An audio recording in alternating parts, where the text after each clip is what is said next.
Allez, aujourd'hui, je vous explique ce qui s'est passé dans une consultation et qui était super intéressante. Alors, il faut savoir que on est tous, c'est Jung hein, qui le dit, c'est pas moi, tous avec une part adulte et une part de ce qu'on appelle l'enfant intérieur. L'enfant intérieur est celui qui va gérer tout ce qui sont nos besoins, mais aussi nos blessures.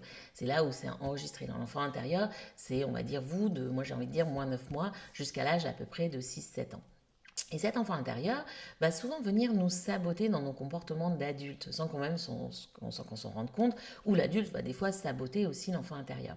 Et en fait, c'était intéressant parce que dans cette séance, cette personne était vraiment à mettre l'enfant intérieur en mode silence. Hein. C'était vraiment, j'écoute pas mes besoins, je fais parce qu'il faut, parce que je dois, mais moi je passerai en dernier. Alors c'est souvent ce qui arrive pour les mamans hein, quand elles s'occupent de leur famille, entre la charge mentale de la maison, la charge mentale du travail, la charge mentale de la gestion des enfants, elles passent toujours en dernier. Quoi. Alors même si les enfants grandissent, hein, sachez-le, ça devient après presque un réflexe quoi, pour elles.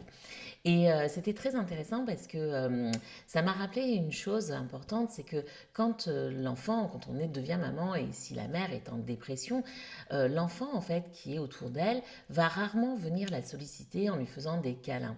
Bien souvent en fait, il va faire des grosses bêtises, d'accord, mais de plus en plus grosses, de plus en plus importantes, pour en fait faire sortir sa mère de cet état un peu de léthargie. Alors ça peut paraître un peu bizarre parce qu'on va dire mais attends, si elle est pas bien, on a envie de lui faire des câlins.